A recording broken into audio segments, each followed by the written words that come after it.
Mutual News.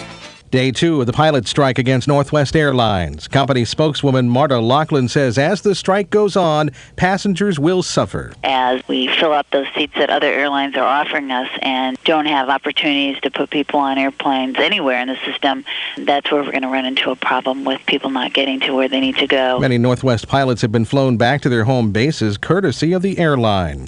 Talks are said to be making progress in the union dispute with U.S. West Telephone. The company and the union are working on issues such as overtime and also pay for performance. So they're focusing on those issues as well as some others. Spokesman Craig Biggie says customers are still having problems with some company services. Country singer Johnny Rodriguez was big in the 70s and early 80s, but now he's in a Texas jail, charged with murdering who he thought was a burglar. The man turned out to be an acquaintance. I'm Sean Hall. I'm 48 years old, and I still run of protection all day long. AAA is trying to do something about road rage. It's produced a video that examines why we get miffed at fellow drivers and suggests ways to fight the urge to express ourselves at 65 miles an hour.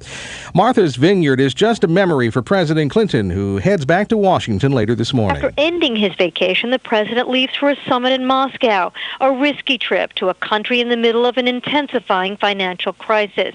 Critics say the meeting will showcase two weakened leaders trying to hold on to their power. Correspondent Carol Zimmer with the president. Home run leader Mark McGwire may have shot himself in the foot while chasing Roger Maris's record. He struck out against the Braves yesterday and then was thrown out of the game after giving the umpire a piece of his mind. McGwire had to be restrained as he left the field. Butterfield Foods is recalling its beef and onion dip and beef and onion cheese ball mix. Test results indicate some of the product may be contaminated with the sometimes fatal bacteria called Listeria. Butterfield products are sold mostly in the Midwest. Some animal rights activists are facing charges after staging a unique demonstration outside a Neiman Marcus store in San Francisco. Those protesters locked themselves in large oil drums and vowed not to leave until the store promised to stop selling furs. 5 of the demonstrators, adults, were charged with felonies.